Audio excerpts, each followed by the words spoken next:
It's a bloody rebellion. Thousands butchered, countrysides torched. It's hell on earth.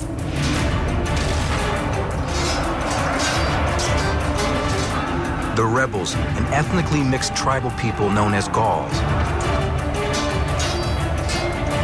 Their champion is the first general to unite the tribes, Vercingetorix.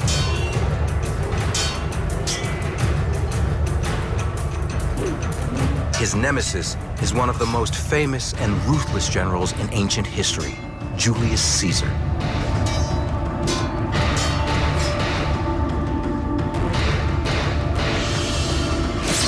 For 100 years, the Romans have brutally oppressed the Gauls.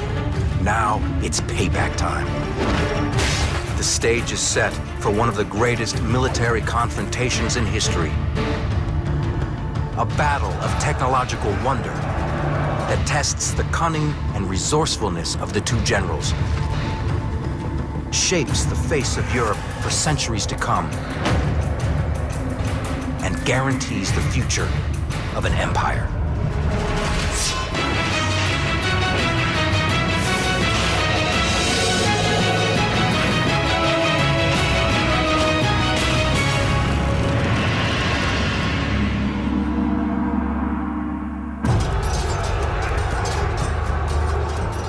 It's 52 BC. For 6 years, Julius Caesar has been conducting a brutal campaign.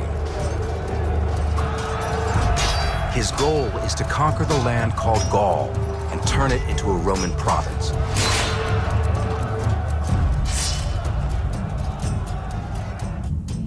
By the time Caesar is given command in Gaul in 58 BC, the Roman Republic had already expanded into North Africa, Greece, Sicily, Corsica, Cydonia, and Spain. But Rome could never entirely subdue its neighbor to the north, Gaul. It had always been a little tentative about northward expansion because the Gauls and the Romans had a long history, 300-year history, of mutual slaughter and antagonism. I mean, these people in the north, when they went on invasions, were pretty brutal people. I mean, they sacked Rome in the 3rd century BC as well. So there's a lot of bad blood. But the Roman Republic grows stronger every day. Now, leading more than 50,000 Roman soldiers, Julius Caesar fights his way across Gaul with stunning cruelty. Caesar was sent to Gaul by the Roman Senate as a proconsul, that is to say, to conquer the area and turn it into a province of Rome. The interesting thing about this great general is he had never been in the military and had absolutely no experience in combat or command at all. So why then do we regard him as a great general? It's a fair question to ask. And the answer is he was the first Roman general to leave not only his memoirs, but a detailed account of all his campaigns, which of course point to his brilliance and nothing else. Caesar writes enough about the 6-year Gallic War to fill 7 books. While he regards himself as a military genius, his successes may be explained by the quality of his army. By the time of the campaigns in Gaul, the Roman army was almost thoroughly professionalized. Prior to 100 BC, it had always been a militia army, so you had to raise new troops every year, train them, and then put them in control of political generals, and that created problems. But military reforms, instituted 50 years before Caesar comes to power, creates a disciplined army of professional soldiers. You might have had a, quote, amateur in charge of this thing, but there were 10 legions of professional soldiers. That's one point which accounts for Caesar's success.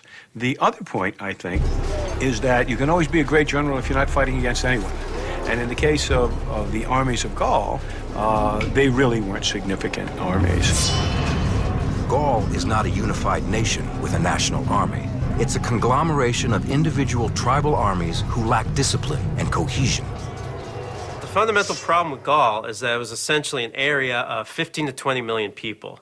Lots of different ethnic groups. They fought with one another for generations, and they never developed a sophisticated military capability. Still, conquering Gaul is more difficult than Caesar anticipates. You couldn't just defeat one army, win a battle, and Gaul was yours. You had to defeat hundreds of little armies. Caesar faces each new Gallic army with growing ruthlessness. Caesar carried out some horrendous slaughters as a typical Roman brutality of making the case that it's either Roman friendship or Roman terror.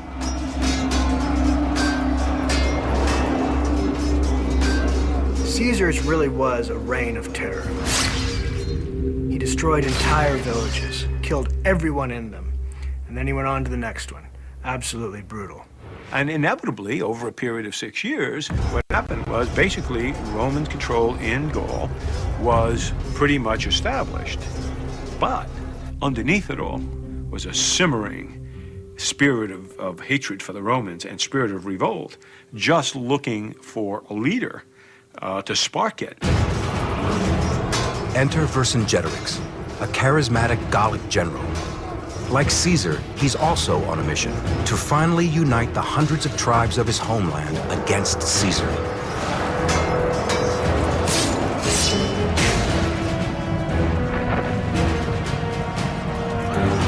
Vercingetorix is a worthy adversary to Caesar.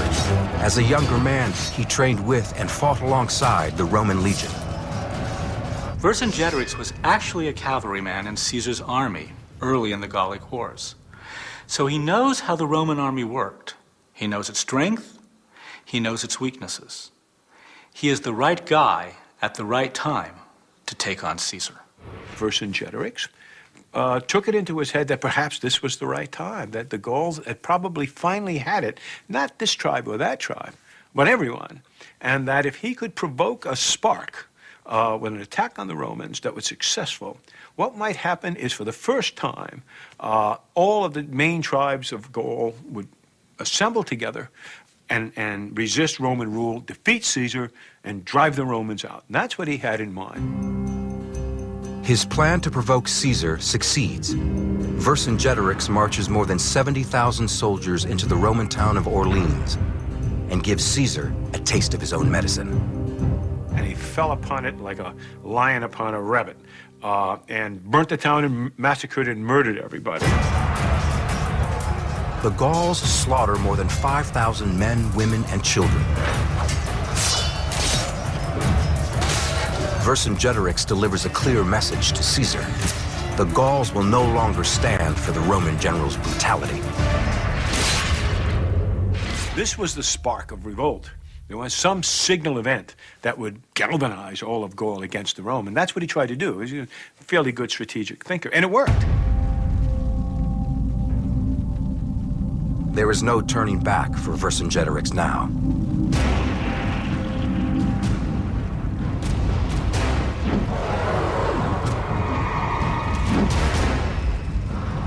The revolution has begun, and he and Caesar are on a collision course. But Vercingetorix has the momentum.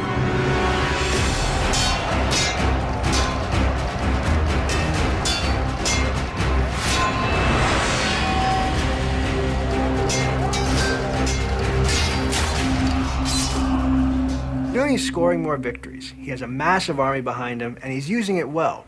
Suddenly, this guy is unstoppable. Despite outnumbering the Romans, Vercingetorix knows that his large but fairly disorganized force will lose a direct, all-out battle against Caesar's highly trained professional army.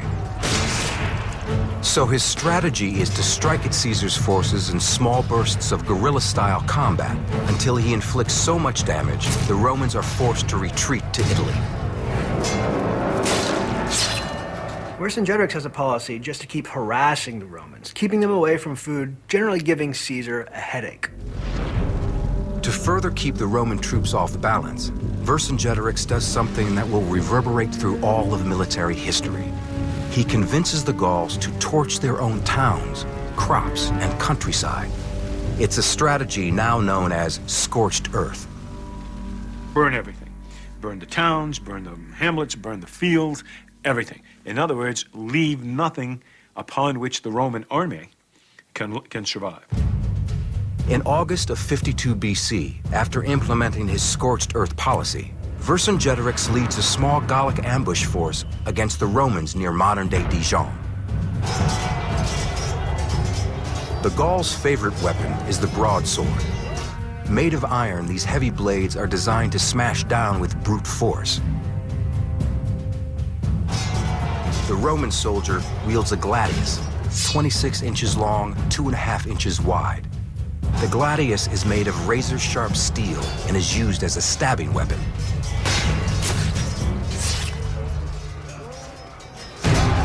After fighting for several hours at Dijon, Vercingetorix, in true hit-and-run style, retreats and pulls his force back. The Gauls' strategy appears to be successful. From Dijon, Caesar begins moving toward the Italian border. Vercingetorix chases with his army, trying to prevent Caesar from reaching Rome and replenishing his forces. He moves his army down to block Caesar's goal going to Italy, okay? He really arrives too late. Caesar is already south of where he comes. So he's behind Caesar. He's not in front of him. And he tries to go into the attack. The Romans turn around. There's a skirmish there. And the Romans break it off. And at that point, what Vercingetorix does is he says, it's getting tough to feed the army out here. I'm going to withdraw back into my main supply base, all right? And hopefully, Caesar, we're done for the season. Caesar will go south, and we'll finish this next year. This proves to be a colossal mistake. Calculating that Caesar will retreat to Rome, Vercingetorix begins to march his army back to its base at Alesia, a fortified hilltop city. But Caesar isn't going home. He's going after Vercingetorix. And what Caesar does is, instead of running for Italy, he whirls around on him, kills his rear guard, and begins to chase him back to Alesia. As Caesar attacks the Gallic rear guard, Vercingetorix and the rest of the Gauls escape to their small walled city of Alesia. Within days, all of Caesar's 50,000 reinforcements surround the city. I mean, they just kept coming and coming. A total of 10 Roman legions suddenly surrounded Vercingetorix. He must have said to himself, "What the hell have I gotten myself into here?" Vercingetorix had great success leading his guerrilla war against Caesar, but now he's trapped. And the small advantage the Gauls held has completely evaporated. This is Caesar's kind of battle, and he's about to conduct one of the most fantastic siege operations the ancient world has ever seen.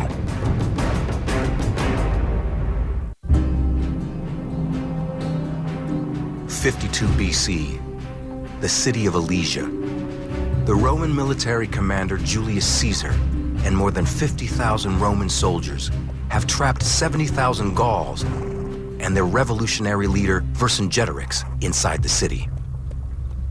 Alesia is so important because it's a big final cataclysm. It's the last shot, militarily, at stopping the Roman control of all of Gaul. Alesia is the modern-day city of Ille-Saint-Reine, located in what is now France. The city's about 5 miles in circumference, likely surrounded by a small wall about 6 feet high.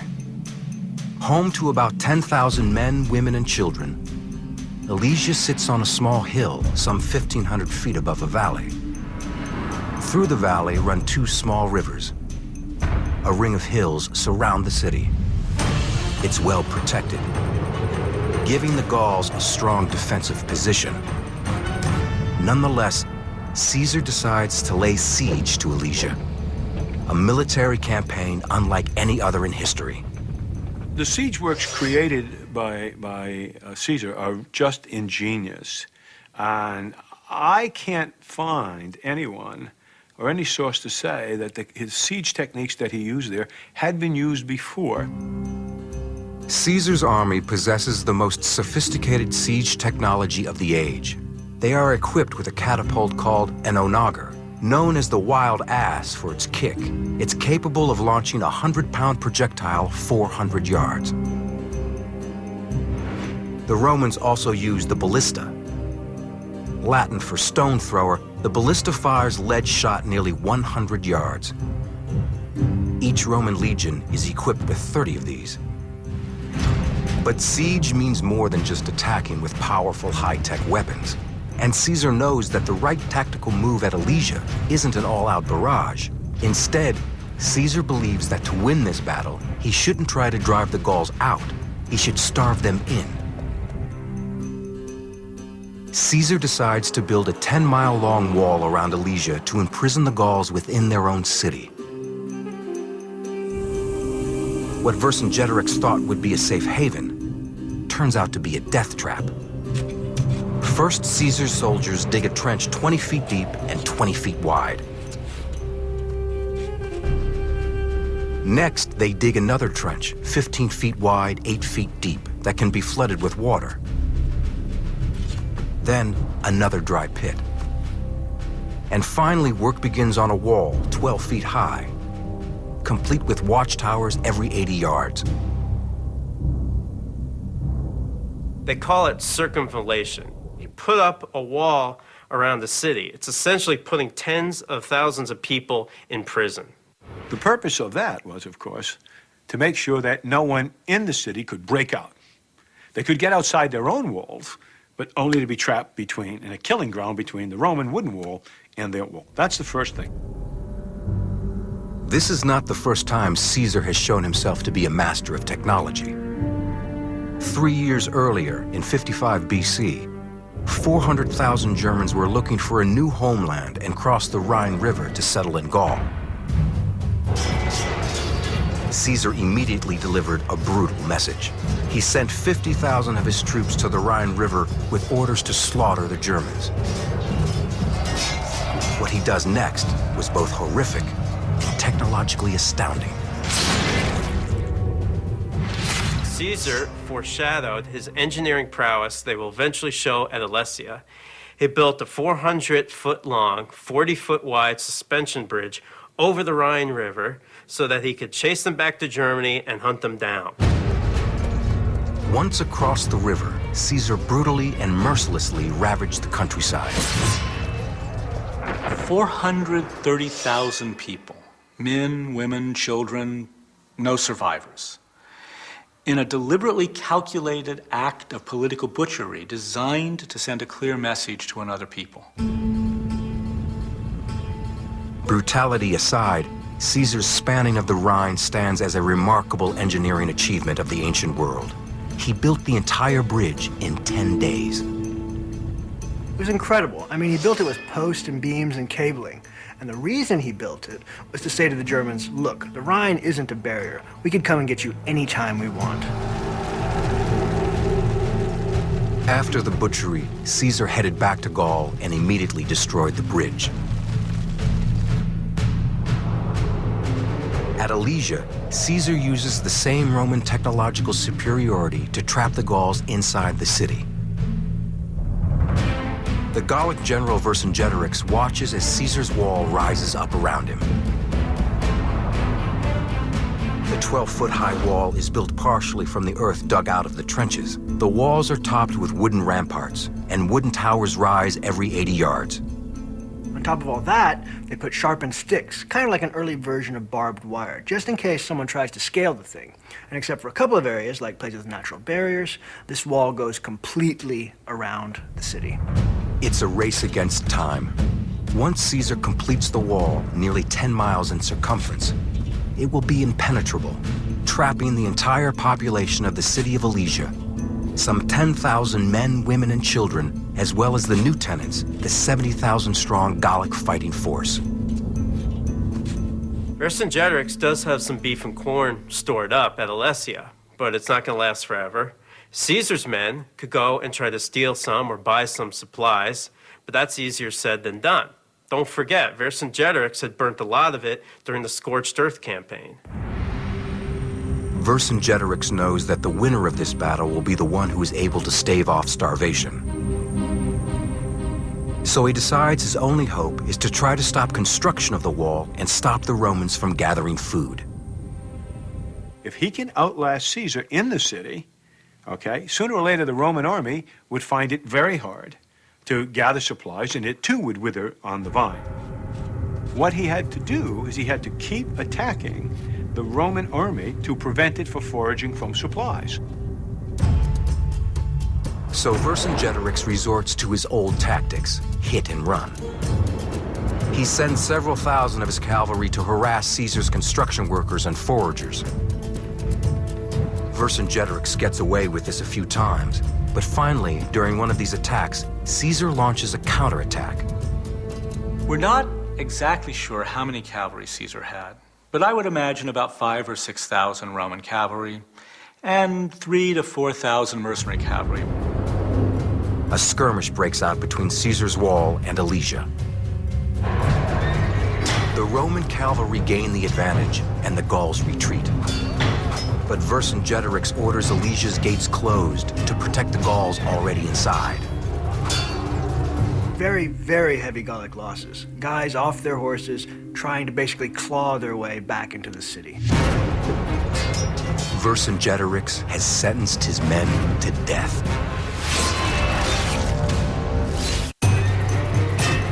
52 BC, the siege of Alesia sees its first bloodshed. A cavalry skirmish has a deadly end for the Gauls. Despite winning this little skirmish, Caesar decides to up the ante in terms of the siege works. He orders more trenches to be dug, anti-personnel devices to be installed, and death traps to be built. Booby traps with huge, sharpened wooden spikes called chippy are planted at the bottom of the trenches. Iron barbs called stimuli are spread out in front of the walls to puncture soldiers' feet and horse hooves. Flooded moats were there, trees knocked down to create obstacles, and covering it all would be whatever field guns they had, and arrows, archer fire, slinger fire, missiles. They could literally sheathe fire into an impact zone.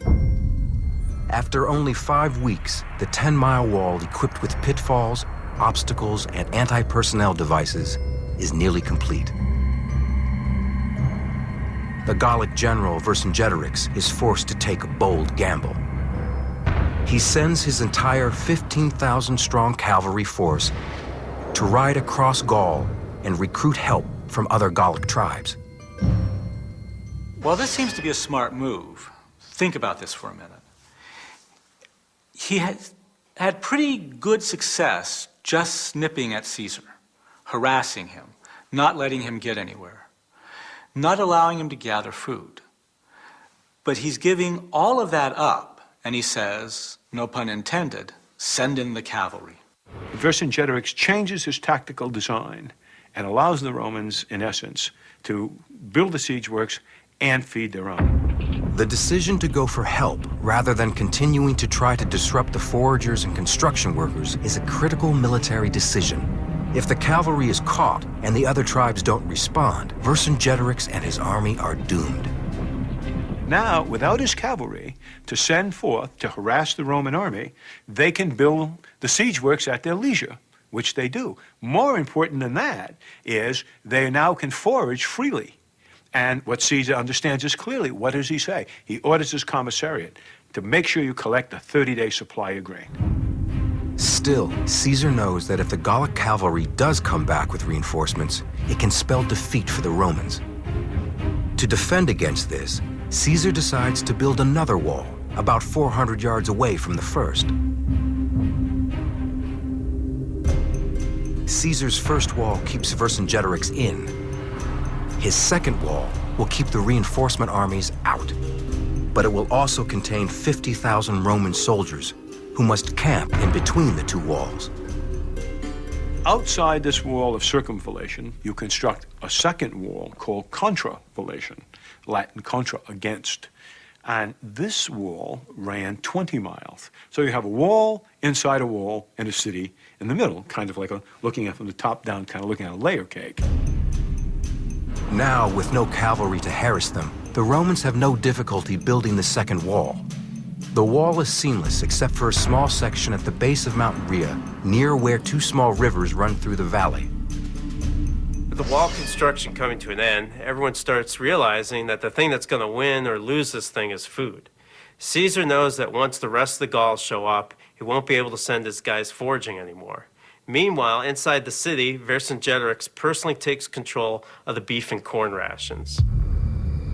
Around 7 weeks into the siege, supplies inside the city are low, They are subsisting on whatever food had been stored before the siege. Water for close to 100,000 women, children, and Gallic soldiers likely comes from the small rivers or wells. There's a story about one of Vercingetorix's tribesmen saying to him, "Let's just eat the dead soldiers and the citizens of the town. We could live a long time like that." This wouldn't have been the first example of cannibalism, and it won't be the last. Think of the Donner Party in our own history. You know, the old history books always call the Gauls barbarians, but they obviously had some humanity. Vercingetorix didn't allow this. Vercingetorix knows there are too many hungry mouths to feed. He devises a plan that he hopes will save the lives of some of the women and children.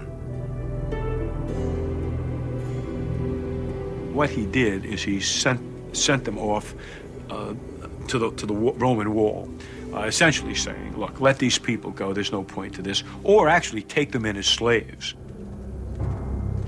Caesar rejects the offer. His own men are on the brink of starvation because the land around Alesia has been left barren by Vercingetorix's scorched earth strategy. He has little sympathy for the desperate Gallic women and children who must return to Alesia. But Vercingetorix doesn't want them back either.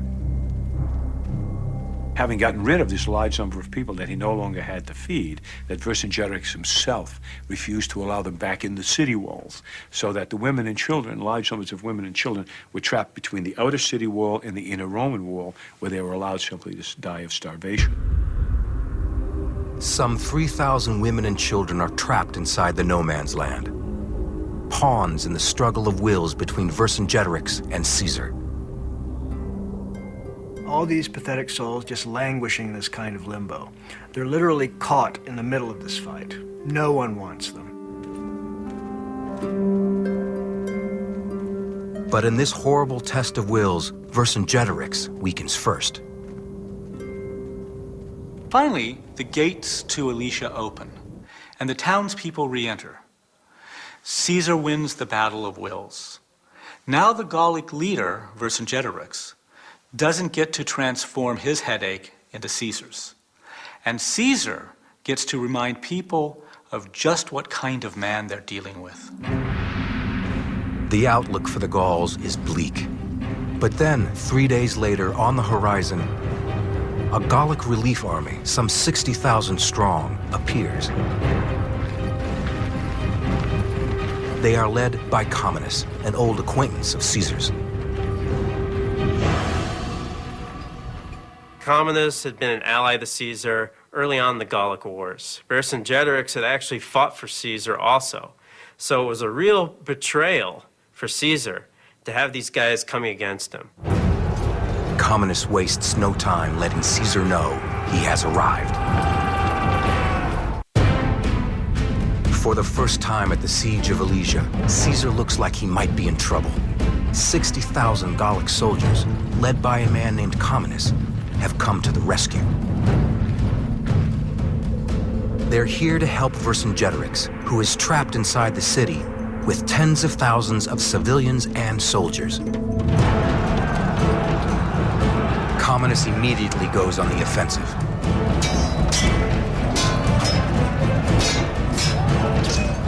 He leads his infantry and attacks the Roman soldiers stationed on the outside. The Gauls were amazingly organized for a bunch of tribes that hadn't fought together until recently. They had infantry mixed in with the cavalry and covered the whole thing with archers and slingers.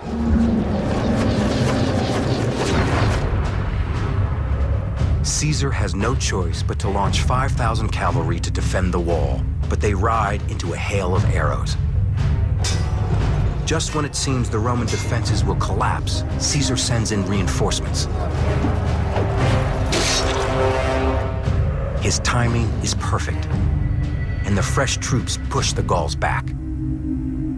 Despite the incredible difference in numbers, Caesar pushes the Gauls back all the way to the hills, just massacring the archers who had been supporting the Gallic cavalry. The fight rages from noon until sunset. The Romans emerge victorious. The Gauls' first assault ends in disgrace. The battle was nearly theirs. They had 4 times the number of soldiers and still could not defeat Caesar. This does not bode well. But Vercingetorix is not about to give up the fight. Somehow, he manages to coordinate with Comminus to launch a nighttime multi-pronged attack against the Roman positions. We don't know a lot about how much Comminus and Vercingetorix could communicate with each other. Maybe they had spies who could sneak through, but in battle, I doubt they could communicate at all. It's just chaos.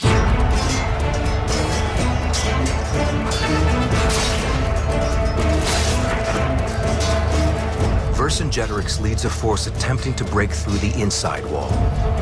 Comminus and his men attempt to scale the outside wall. A third Gallic force, also on the outside, tries to break through the outer wall on the far side of the city. The Gauls are learning, trying different tactics. This time they've got the cover of darkness on their side, and they've got ladders and wall hooks to scale the walls. Unfortunately for the Gauls, Caesar still has the upper hand. Up in the siege tower, he can easily see exactly what the Gauls are doing. With the high ground, Caesar's men easily repel the Gauls below. They were launching arrows, but also just this huge supply of stones and sharp sticks. Nothing sophisticated, but I wouldn't want someone standing 12 feet over me throwing stones at my head. You're trying to fill in these ditches and moats, and the whole time, people are throwing deadly debris at you. In between the walls, Vercingetorix is getting pummeled. On the other side of the city, Caesar's siege works are doing their job. The little presents that Caesar planted, the anti-personnel devices, are really paying off here.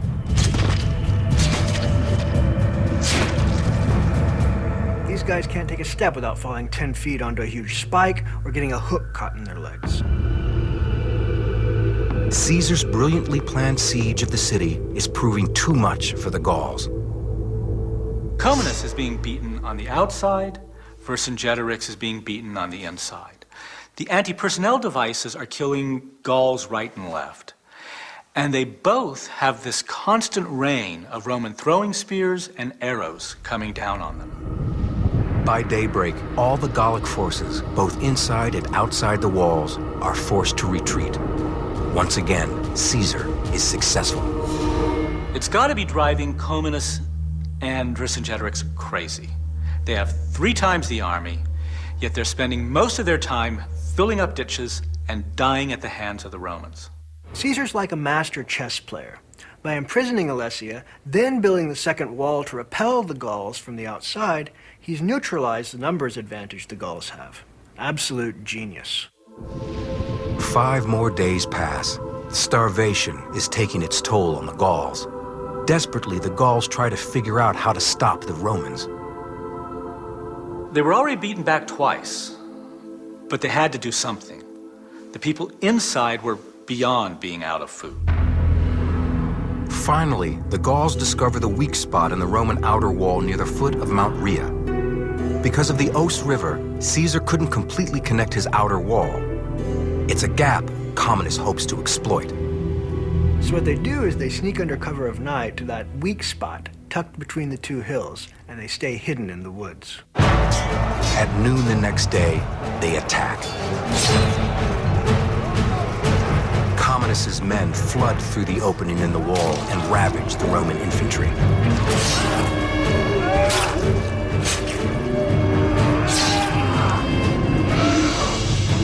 At another part of the wall, a second Gallic force attempts to break in. The second Gallic force begins to overwhelm the wall. The Romans are simply running out of stuff to throw at them. At the same time, Vercingetorix attacks from the inside.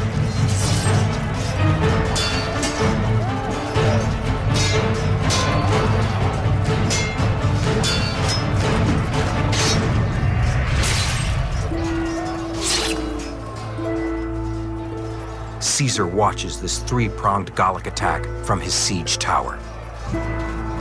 Historians like to debate whether Caesar was really such a great tactician. But what he did at that final battle, it was like conducting an orchestra. Caesar decides to commit 3,600 reinforcements to his defenses at the gap in the wall. He ordered reinforcement cavalry to come around from the northeast side to help protect the weak spot. But at the same time, the Gauls sent another 20,000 troops into the gap in the wall.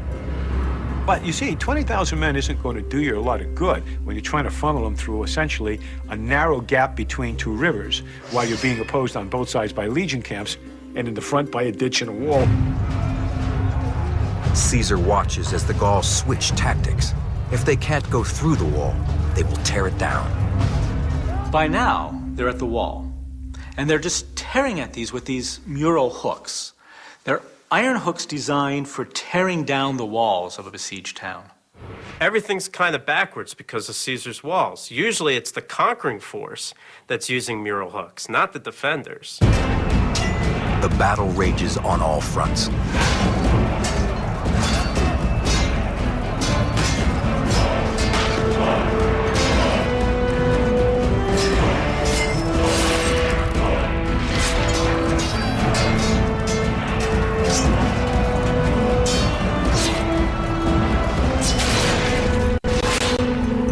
Caesar finally takes matters into his own hands. He personally leads 2,400 more men into battle.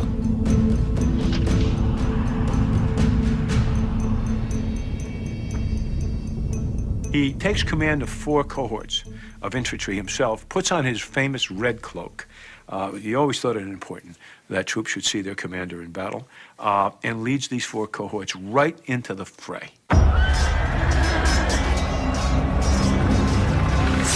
The Roman line was ready to break until Caesar arrived at the last minute with the reinforcements.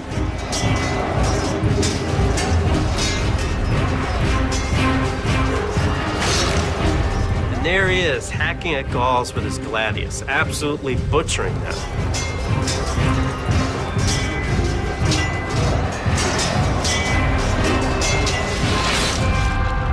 There's a big difference between a commander saying, "Charge," and one saying, "Follow me, boys."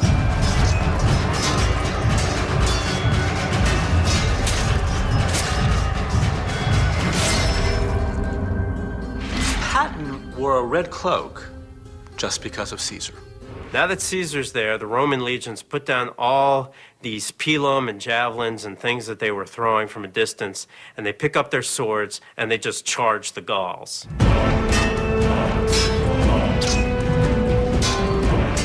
Caesar has the momentum, and he's going in for the kill.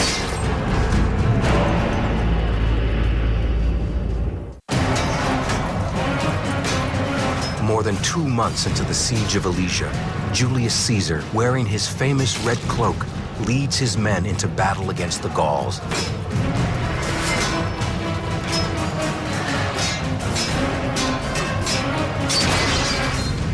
And the texts say that what was happening is that the Roman line was ready to break until Caesar arrived at the last minute with these four cohorts with the reinforcements, and at the same time, increasing Roman morale because they saw their commander fighting with them with the red cloak. By evening, Caesar has the momentum. He chases the Gauls to their camp and cuts them down like animals.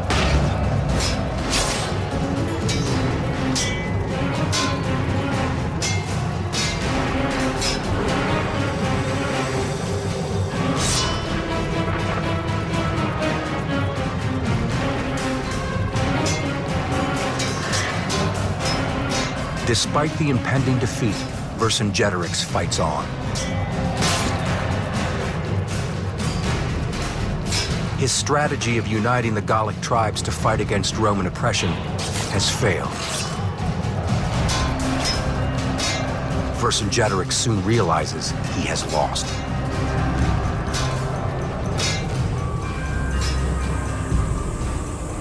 The defeat sends the message of kind of despair to the other tribes in the coalition. And after a day or two, one by one, as they had done so many times in the past, they began to wander back to their own tribal lands. And even Vercingetorix understands that the game is over. And he's the one who takes the initiative and opens negotiations with the Romans. Caesar had made a name for himself by wiping out entire tribes. But uncharacteristically, after this battle, he decides to spare the Gallic warriors. Caesar was pretty lenient. Way out of character for the guy who is famous for annihilating whole tribes. Maybe he sensed that in order to keep insurgents down, he had to change tactics. Maybe he even acquired a newfound respect for the way they had performed in battle. But of course, Vercingetorix had started this. He had to be made an example of.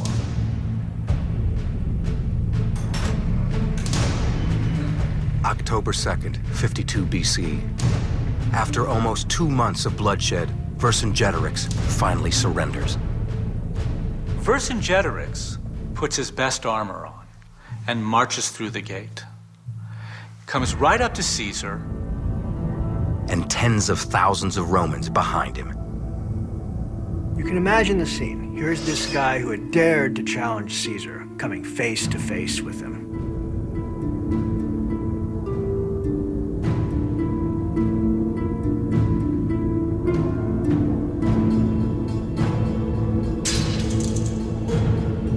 A valiant warrior, but one who has committed a basic tactical error.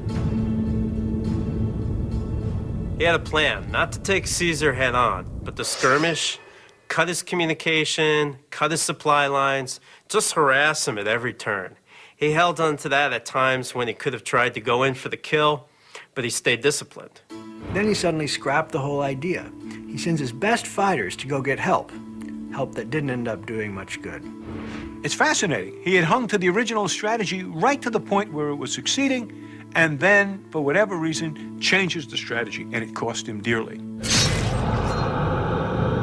While many of the Gauls are freed, Vercingetorix is brought to Rome and executed.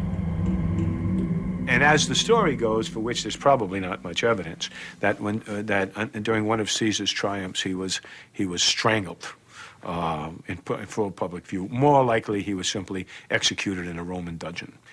The Romans were not, I mean, they had no problems with public execution, but in this case, they were just, well, to be rid of what was called the firebrand of the Gauls, the man who was afraid that would light Gaul on fire. Caesar spends the winter extinguishing the dying embers of the rebellion. Rome will not have to fight the Gauls for another 400 years. One can compare Caesar to William Tecumseh Sherman of the March through Georgia fame. In 1867, he was given the job of breaking the resistance of the Indians in the West. He used the exact same tactics, scorched earth, massacre, removal, starvation, against the Amerindian tribes that Caesar had against the Gallic tribes, and with the same results. He won. The Amerindians were settled on reservations and became American. Alesia was a great personal victory for Julius Caesar, who at times was the besieged as well as the besieger.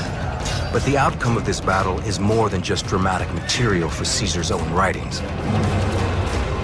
The Battle of Alesia, in the long run, was one of the most beneficial things that happened to all of Europe, because what it did is it allowed the thorough Romanization of an enormous area from the Rhine all the way to the Pyrenees.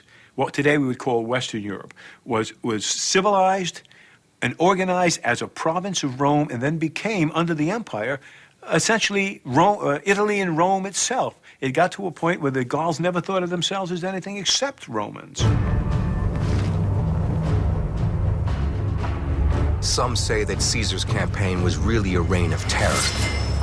But at Alesia, he used brilliant tactics to defeat a large Gallic army that attacked from 2 directions. The result was that Caesar not only destroyed the Gauls, he united the land that would become a significant part of Western Europe. And it all was made possible, ultimately, by the brilliance of a Julius Caesar and the defeat of Vercingetorix at the Battle and Siege of Alesia.